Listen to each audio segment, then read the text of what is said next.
Directly ನಿಮ್ಮ ಪ್ರಶ್ನೆಗೆ ಬರೋದಾದರೆ ವೈಭವ ಪುರಂದರೆ ಅನ್ನೋರು ಇತ್ತೀಚೆಗೆ ಸಾವರ್ಕರ್ ಬಗ್ಗೆ ಒಂದು ಪುಸ್ತಕ ಬರೆದಿದ್ದಾರೆ. ಅದರೊಳಗಡೆ ಅವ್ರು ಹೇಳ್ತಾರೆ, ಲೆನಿನ್ ಮೇಲೆ ಬ್ರಿಟಿಷ್ನವ್ರದ್ದು ಅರೆಸ್ಟ್ ವಾರೆಂಟ್ ಇದ್ದಾಗ ಲೆನಿನ್ನು ಎಲ್ಲರೂ ಒಂದು ಕಡೆ ತಪ್ಪಿಸ್ಕೊಂಡು ಅವನು ತನ್ನ ಕೆಲಸ ಮುಂದುವರಿಸ್ಬೇಕಲ್ಲ, ವ್ಲಾಡಿಮಿರ್ ಲೆನಿನ್ನು. ಆವಾಗ ಇಂಡಿಯಾ ಹೌಸಿಗೆ ಬರ್ತಾನೆ ಲೆನಿನ್ನು. ಇಂಡಿಯಾ ಹೌಸ್ನಲ್ಲಿ 3 ರಾತ್ರಿ ಸಾವರ್ಕರ್ ಅವರು ಲೆನಿನ್ಗೆ ಆಶ್ರಯ ಕೊಡ್ತಾರೆ. ಇದು ವೈಭವ್ ಪುರಂದರೆ ಪುಸ್ತಕದಲ್ಲಿರೋದು. ಆತ journalist Vaibhav Purandare. Point number 1.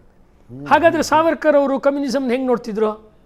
Savarkar ಅಂದರೆ ಇವತ್ತು ನೋಡುವ ಕೇಸರಿ ಶಾಲು, ತಿಲಕ, ಇದನ್ನು ಒಂದು ಒಂದು ಒಂದು ಒಂದು ಸಿಂಬಲ್ಸ್ ಆಗಿ ತೊಗೊಂಡ್ಬಿಟ್ಟು ಇವತ್ತು ಹಿಂದುತ್ವ ಜೊತೆ ಈಕ್ವೇಟ್ ಮಾಡ್ತಿದ್ದೀವಲ್ಲ, ಆ ರೀತಿ ಹಿಂದುತ್ವವಾದಿ ಅವ್ರು ಆಗಿರಲಿಲ್ಲ. ಆ್ಯಕ್ಚುಲಿ ನಾಸ್ತಿಕತೆಗೆ ಅಥವಾ ವೈಚಾರಿಕತೆಗೆ ಹತ್ತಿರವಿರುವ ಬಗ್ಗೆ ಅವರಿಗೆ ಅಭಿಪ್ರಾಯಗಳನ್ನು ಕೇಳಿದ್ರೆ ಶಾಕ್ ಆಗಿಬಿಡ್ತಾರೆ ಅಲ್ವಾ? ಅಂದರೆ ಅದಿದೆ ಒಂದು.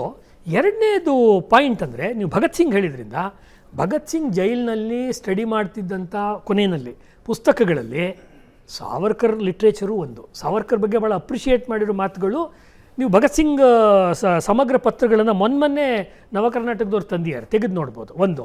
ಎರಡನೇದು ಸರ್, 1857 ಪುಸ್ತಕ ಬಂತಲ್ಲ, ಅವಾಗ ಅಜಿತ್ ಅವರು ಫಸ್ಟ್ ಅಂದರೆ ಪ್ರಥಮ ಸ್ವಾತಂತ್ರ್ಯ ಸಂಗ್ರಾಮ 1857 ಪುಸ್ತಕ ಬರೆದಿದ್ದು. ನಿಮಗೆ ಶಾಕ್ ಆಗ್ಬೋದು ಇದು ಕೇಳಿಸ್ಕೊಳ್ಳೋರಿಗೆ, ಸಾವರ್ಕರ್ ಅಲ್ಲ, ಅದನ್ನು ಬರೆದಿದ್ದು Karl Marx. First war of Indian independence ಅಂತ ಒಂದು ಪುಸ್ತಕ, ನೀವು ಗೂಗಲ್ ಮಾಡಿ ನೋಡಿ. ಸಾವರ್ಕರ್ ಪುಸ್ತಕ 1857 ವಾರ್ ಆಫ್ ಇಂಡಿಪೆಂಡೆನ್ಸ್ ಅಷ್ಟೇ, ಅದು ಫಸ್ಟ್ ಇಲ್ಲ. ಫಸ್ಟನ್ನು ಹೇಳಿದ್ದು ಇವನು ಕಾರ್ಲ್ ಮಾರ್ಕ್ಸ್ ಹೇಳಿದ್ರು. ಭಾರತದ ಬಗ್ಗೆ ಅಧ್ಯಯನ ಮಾಡಿ ಕಾರ್ಲ್ ಮಾರ್ಕ್ಸ್ ಬರೆದಿರೋ ಪುಸ್ತಕ. ಅದೇನೇ ಇರಲಿ, ಅದರ ಕ್ವಾಲಿಟಿ ಅದರ ಬಗ್ಗೆ ನಾವು ಚರ್ಚೆ ಮಾಡಲ್ಲ. ಇದು ಕನ್ಫ್ಯೂಷನ್ ಆಯಿತು. ಆ ಪುಸ್ತಕವನ್ನು ಮೊದಲು ಅವರ ಅಣ್ಣ ಬಾಬಾರಾವ್ ಸಾವರ್ಕರ್ ಪ್ರಕಟ ಮಾಡಿದರು. ಆಮೇಲೆ ಇವರು ಅಂಡಮಾನ್ಗೆ ಹೋಗ್ಬಿಟ್ರು, ಅದೆಲ್ಲ ಆಯಿತು. ಮತ್ತೆ ಕ್ರಾಂತಿಕಾರಿ ಹೋರಾಟ ಭಾರತದಲ್ಲಿ ಸೆಂಟ್ರಲ್ ಇಂಡಿಯಾ, ಪಂಜಾಬು ಅಲ್ಲಿ ನಡೆಯುವಾಗ ಹಿಂದೂಸ್ತಾನ್ ಸೋಷಿಯಲಿಸ್ಟ್ ರಿಪಬ್ಲಿಕನ್ ಆರ್ಮಿ ಅದನ್ನು ನಡೆಸುವಾಗ ಒಂದು ಫಂಡಿನ ಅವಶ್ಯಕತೆ ಇತ್ತು, ಒಂದು ಯಾವುದೇ ಸಂಘಟನೆಗೆ ಬೇಕಾದ. ನಾನು ನಿಮ್ಮ ಪುಸ್ತಕನ ರೀಪ್ರಿಂಟ್ ಮಾಡಲಾ ಅಂತ ಸರ್ದಾರ್ ಭಗತ್ ಸಿಂಗ್ ಸಾವರ್ಕರ್ನ ಕೇಳ್ತಾರೆ. ರೆಕಾರ್ಡ್ ಇರೋದು, ಸಾವರ್ಕರ್ ಮಾಡ್ಕೊಳ್ಳಿ ಅಂತಾರೆ, ಅದರ ಹಣವನ್ನು ನೀವೇ ನಿಮ್ಮ ಸಂಘಟನೆಗೆ ಬಳಸ್ಕೊಳ್ಳಿ ಅಂತಾರೆ. ಅಂದರೆ ಎರಡು ಮಾದರಿಯಲ್ಲಿ ನಿಮ್ಗೆ ಯಾವ್ದು ಆಯ್ಕೆ ಅಂದ್ರಲ್ಲ, ಭಗತ್ ಸಿಂಗಿಗೆ ಸಾವರ್ಕರ್ ಒಪ್ಪಿಗೆ ಇರುವಾಗ. ಥರ್ಡ್ ಪಾಯಿಂಟ್ ಅದರದ್ದೇನೆ ಹೇಳ್ಬಿಡ್ತೀನಿ. ಭಗತ್ ಸಿಂಗ್ ಅವರಿಗೆ ನೇಣಾಗತ್ತೆ ಅಂತ ಗೊತ್ತಾದಾಗ, hi Bhagat Singh hi hi, hi Sukhdev hi hi ಅಂತ ಮರಾಠಿಯಲ್ಲಿರುವ ಅತ್ಯಂತ ಭಾವಪೂರ್ಣವಾದ ಅವ್ರ ಕವಿ. ಬೇಸಿಕಲಿ ಆ ಕವಿತೆಯನ್ನು ಅವ್ರು ಬರೀತಾರೆ. ಬ್ರಿಟಿಷ್ನವ್ರು ಅವ್ರನ್ನ ಅರೆಸ್ಟ್ ಮಾಡೋಕ್ಕೆ, ಅಥವಾ ಅರೆಸ್ಟ್ ಅಲ್ಲ, ಅವ್ರನ್ನ ಡೌಟ್ ಬಂದು ಚೆಕ್ ಮಾಡೋಕ್ಕೆ ಬಂದಾಗ ಯಾವ ಪ್ಯಾಡಲ್ಲಿ ಅವ್ರು ಬರೆದು ಸೈನ್ ಮಾಡಿ ಹೋಗ್ತಾರೋ ಬ್ರಿಟಿಷ್ನವ್ರು, ಒಂದು ಎಂಟ್ರಿ ಹಾಕಿ ಹೋಗ್ತಾರಲ್ಲ ಕಾನ್ಸ್ಟೇಬಲ್ ಬಂದಾಗ, ಆ ಪ್ಯಾಡಿನ ಒಳಗಡೆನಲ್ಲೇ ಇವರು ಅದೇ ಪೇಪರ್ನೇ ಇಟ್ಟಿರ್ತಾರೆ. ಈ ಬುಕ್ನಲ್ಲೂ ಅವ್ರು ಕೊಡ್ತಾರೆ. ಯಾಕೆ ನಿಮ್ಗೆ ಹೇಳ್ತಿರೋದಂದರೆ, ನಮ್ಮಲ್ಲಿ ಏನಾಗಿದೆ ಗೊತ್ತಾ ಸರ್, ಭಗತ್ ಸಿಂಗ್ ಅವರ ಕ್ರಾಂತಿಕಾರಿ ಮಾದರಿನೇ ಬೇರೆ, ಕ್ರಾಂತಿ ಮಾದರಿ ಬೇರೆ, ಇವ್ರದೇ ಮಾದರಿ ಬೇರೆ ಇದೆಯಲ್ಲ.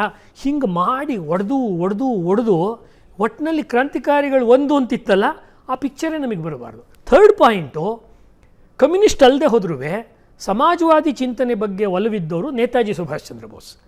ಥರ್ಡ್ ಎಡಿಷನ್ನು 1857 ಪುಸ್ತಕನ ರೀಪ್ರಿಂಟ್ ಮಾಡೋದು ನೇತಾಜಿಯವರು. ಮಣಿಯನ್ನವರು ಅದನ್ನು ತಮಿಳಿಗೆ ಅನುವಾದ ಮಾಡ್ತಾರೆ. ಅದನ್ನು ಇಂಡಿಯನ್ ನ್ಯಾಷನಲ್ ಆರ್ಮಿ ಸೋಲ್ಜರ್ಸು ಓದ್ತಾರೆ. ಝಾನ್ಸಿ ರಾಣಿ ರೆಜಿಮೆಂಟ್ ಅಂತ ಹೆಸರಿಡ್ತಾರೆ.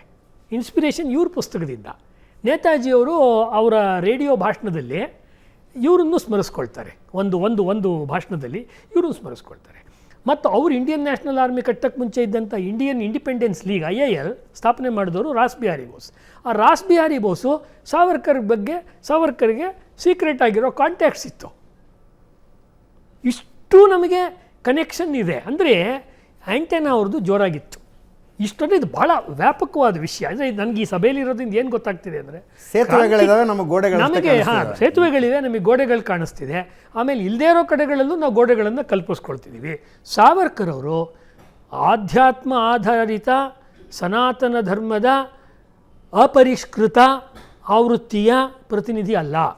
ಅಪರಿಷ್ಕೃತ, ಅನ್ರಿವೈಸ್ಡ್ ಎಡಿಷನ್. ಇದು ಹೆಂಗಿದೆಯೋ ಹಳೆ ಕಾಲದಲ್ಲಿ ಹಂಗೇ ಇರಬೇಕಪ್ಪ, ಅದರಲ್ಲಿ ಏನು ಬದಲಾವಣೆ ಮಾಡೋಕ್ಕೆ ಆಗಲೇಬಾರ್ದು ಅನ್ನುವ ರೀತಿ ಯಾರು ಸನಾತನವಾದ ರೀತಿಯಲ್ಲಿ ಹಿಂದೂ ವಿಚಾರವನ್ನು ಪರಂಪರೆಯನ್ನು ಹೇಳ್ತಿದ್ದಾರೆ, ಅವರಿಗೆ ಸಾವರ್ಕರ್ ಮುಜುಗರ ಉಂಟು ಮಾಡುವುದರಲ್ಲಿ ಅನುಮಾನವೇ ಇಲ್ಲ. ಪ್ರಾಬ್ಲಮ್ ಏನಾಗಿದೆ ಅಂದರೆ, ಮುಕ್ತವಾಗಿ ಚಿಂತನೆ ಮಾಡ್ತೀವಿ ಅಂತ ಹೇಳ್ಕೊಳ್ಳುವಂಥ ಸಮಾಜವಾದಿ ಗುಂಪುಗಳು, ಕಮ್ಯುನಿಸ್ಟ್ ಗುಂಪುಗಳು, ಕಾಂಗ್ರೆಸ್ನಲ್ಲೂ ಇರುವಂಥ ಅನೇಕ ತೆರೆದ ಮನಸ್ಸಿನ ಜನ ಸಾವರ್ಕರಿಂದ ವಿನಾಕಾರಣ ದೂರ ಇದ್ದಾರೆ. ಸಾವರ್ಕರು ಮತ್ತು ಅವ್ರ ಜೊತೆ ಇದ್ದಂಥ ಕ್ರಾಂತಿಕಾರಿಗಳು ಅವರ ಟ್ರೈನಿಂಗ್ ಕ್ಯಾಂಪ್ಸಲ್ಲಿ ಭಗವದ್ಗೀತೆನೂ ಪಾಠ ಮಾಡ್ತಿದ್ರು, ಆರ್ಯ ಸಮಾಜದ ವಿಚಾರನೂ ಮಾಡ್ತಿದ್ರು, ಲೆನಿನ್ ಅವರ ವಿಚಾರಗಳನ್ನು ಮಾಡ್ತಿದ್ರು. ಅವರು ಈ ಬುಕ್ನಲ್ಲಿ ಬರೀತಾರೆ, ಲೆನಿನ್ ಅವರ ಕ್ರಾಂತಿಯ ವಿಚಾರಗಳನ್ನು ಅವ್ರು ಮಾಡ್ತಿದ್ರು. ಕ್ರಾಂತಿಯ ಪಾಠಗಳನ್ನು ಯಾರಿಂದ